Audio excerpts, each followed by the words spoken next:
Bonjour à toutes et à tous, au nom de toute l'équipe d'organisation, sachez que c'est un réel plaisir de vous retrouver ce samedi 18 mars pour l'Ecotrail Paris. Vous serez près de 13 000 samedis à prendre le départ de la 16e édition. Ce briefing de course a pour vocation de vous donner toutes les informations utiles pour votre épreuve.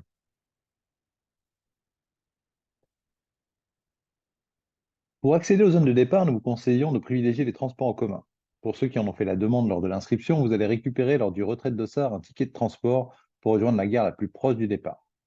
Pour les trails 80 et 45 km, des navettes seront mises à votre disposition en gare de Saint-Quentin-en-Yvelines et de Saint-Cyr pour rejoindre la zone de départ. Les horaires des navettes sont calés sur les heures d'arrivée des RER. Pour les autres distances, sachez que la gare est à proximité immédiate de la zone de départ. Si toutefois vous ne pouvez rejoindre la zone de départ via les transports en commun, nous vous conseillons de privilégier le covoiturage. Des événements Ecotrail Paris par distance ont été créés sur la plateforme Mobicoup et vous pouvez poster ou rechercher votre covoiturage pour l'événement. Afin de fluidifier les départs, a été décidé de conserver pour l'ensemble des épreuves des départs par vague de 500 par tranche de 5 minutes. Il n'y a pas de répartition effectuée par l'organisation pour ces vagues, donc les premiers arrivés seront les premiers partis. Pas d'inquiétude cependant, car quelle que soit la vague intégrée, le chronométrage étant effectué au temps réel, cela ne changera ni votre temps, ni votre classement final. Comme évoqué à l'instant, la règle de chronométrage sur les Côtes de Paris est le temps réel, c'est-à-dire que le déclenchement de votre chrono se fera au moment du passage sur le tapis de départ. Le classement de chacune des épreuves de trail sera établi sur cette base. La seule spécificité est pour les athlètes jouant un podium. Pour ses concurrents, il faut impérativement partir dans la première vague pour prétendre être récompensé. Pour les marcheurs nordiques, veuillez bien prendre note que les deux épreuves seront bien chronométrées mais ne seront pas classantes. Sur chaque épreuve, des barrières horaires ont été mises en place à différents endroits du parcours. Ces barrières horaires sont indiquées dans votre carnet de route.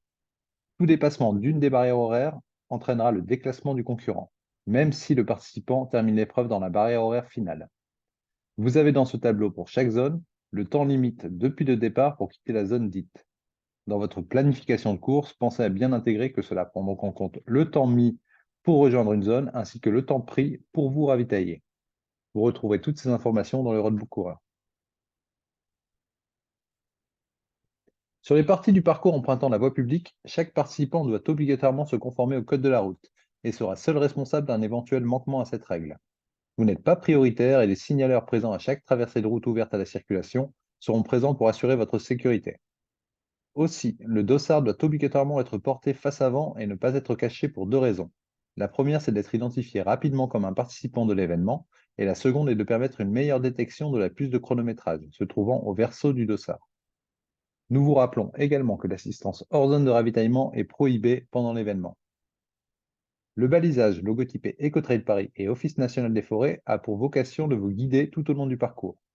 Ce balisage orange fluo sera soit accroché aux arbres, soit piqueté au sol sur les zones non boisées. En zone urbaine, vous pourrez retrouver au sol des flèches marquées à la peinture temporaire.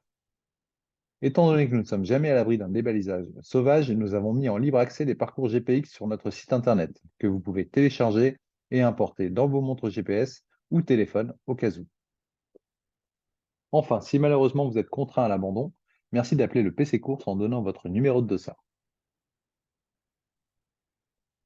L'éco-responsabilité étant dans l'ADN de l'événement, nous portons une attention toute particulière au respect de l'environnement. Ainsi, sur les zones de départ, des corbeilles de récupération seront à votre disposition pour entreposer les vêtements. La majorité des parcours s'effectuant en forêt domaniale ou à l'intérieur de sites d'exception, il est absolument interdit de jeter quelque déchet que ce soit sur l'ensemble du parcours. Pas de gel, ni de bouchon de gel, ni tout autre déchet d'ailleurs.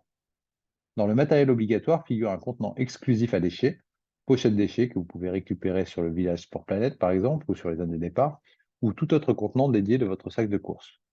Ce contenant vous permettra de garder avec vous les déchets et de les jeter dans la poubelle appropriée plus tard. Tout inscrit s'engage à emprunter dans leur intégralité les chemins balisés par l'organisation sans couper. En effet, couper un sentier provoque une érosion irréversible du site et le dégrade donc durablement. Le non-respect de cette directive entraînera une disqualification du coureur. Des poubelles sont disposées en grand nombre sur chaque zone de ravitaillement et doivent impérativement être utilisées en vue d'un tri sélectif des déchets par l'organisation. Une signalétique adaptée sera mise pour vous orienter et jeter le déchet dans la bonne poubelle. Depuis l'an passé, des bacs de recyclage des dossards et des puces ont été mis sur les zones d'arrivée. Vous pouvez aussi conserver votre dossard si vous y tenez et décoller la puce après votre arrivée pour la recycler. Vous participez à un trail ou à une marche nordique en semi-autonomie ou en autonomie complète. De ce fait, du matériel obligatoire est exigé. Vous trouverez ici la liste complète du matériel, elle est également indiquée dans le règlement de l'événement. La réserve d'eau indiquée est le minimum à embarquer avec vous. Bien entendu, vous pouvez prendre plus. Vous devez également vous munir d'un gobelet personnel ainsi que d'un contenant alimentaire.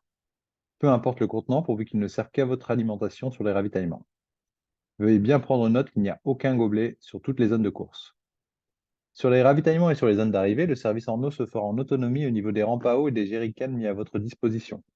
Pour les autres liquides, eau gazeuse, cola, soupe et toute la partie alimentaire, le service sera effectué par les bénévoles dans votre EcoCup et dans votre contenant alimentaire. Tout ou partie de votre matériel peut être contrôlé par les équipes de direction de course tout au long du parcours.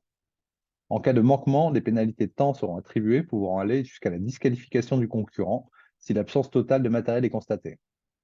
Cette règle est tout aussi bien valable pour le 80 km que pour le 10 km. Le carnet de route vous a été envoyé par mail et est disponible sur notre site internet. Il sera également accessible depuis votre dossard à l'aide d'un QR code. Cette année, il a été totalement refondu et il n'y a qu'un seul document pour toutes les épreuves. Il récapitule toutes les informations utiles sur l'événement et pour votre course. Vous y retrouverez notamment le programme complet de l'événement, les informations présentées lors de ce briefing et également les numéros d'urgence des PC courses et PC médicales. Vous pourrez contacter le PC course en cas de problème identifié sur le parcours, comme des obstacles ou un débalisage avéré. En cas d'abandon, vous devez également contacter le PC course pour signaler celui-ci. Vous pourrez contacter le PC médical en cas de blessure et ou accident. Des équipes de secouristes, médecins et infirmiers seront présents sur l'ensemble du parcours afin d'assurer votre sécurité. Sur le carnet de route, vous trouverez également toutes les informations de course, les lieux de ravitaillement, points d'eau et barrières horaires associés. Pour terminer, sachez que nous avons mis en place des outils pour assurer le suivi de l'événement. Pour les accompagnants désireux de suivre sur le terrain leurs coureurs, des informations sont disponibles dans le roadbook. Vous y retrouverez des zones où l'assistance est acceptée avec leur localisation, les temps de passage par épreuve et les accès à ces zones. Chaque coureur ou proche du coureur pourra suivre également les temps de passage sur les points intermédiaires. Pour cela, on vous donne rendez-vous le jour J sur notre site internet pour le suivi live de l'événement. Enfin, pour les coureurs ayant souscrit à l'option Tracking Vision, vous recevrez toutes vos informations de connexion très prochainement. Vos proches pourront ainsi suivre votre position précise sur l'intégralité du parcours.